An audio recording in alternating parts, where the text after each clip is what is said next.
সেটা হচ্ছে একের পরিপূরক। একের পরিপূরকটা কি? আমাদের বাইনারি সংখ্যা, যে কোনো একটি বাইনারি সংখ্যা আছে 0 1 0 1 0, তো এই যে বাইনারি সংখ্যাটা আছে এই সংখ্যাটা আমি যদি উল্টায় লিখি, উল্টায় লিখে যে সংখ্যাটা পাবো সেটা হচ্ছে এখানে 0 আছে, 0 তাহলে 1 হয়ে যাবে, এখানে 1 আছে তাহলে 0 হয়ে যাবে, এখানে 0 আছে 1 হবে, এখানে 1 আছে এখানে 0 হবে, এখানে 0 আছে এখানে হবে 1। তো এটা হচ্ছে একের পরিপূরক। এটা হচ্ছে একের পরিপূরক, মানে কি বাইনারি সংখ্যা আছে সেই বাইনারি সংখ্যাটা যদি উল্টায় লেখো সেটা হচ্ছে একের পরিপূরক। তাহলে একের পরিপূরক কি?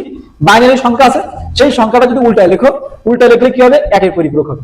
আর দুইয়ের পরিপূরক কি?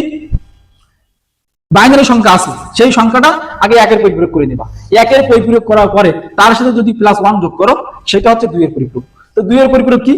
বাইনারি সংখ্যা থাকবে সেই সংখ্যাটা উল্টা লিখতে হবে, উল্টানোর পরে তার সাথে যদি 1 যোগ করো তাহলে যে মানটা হবে সেই মানটা হচ্ছে দুইয়ের পরিপূরক। এটা হচ্ছে দুইয়ের পরিপূরক।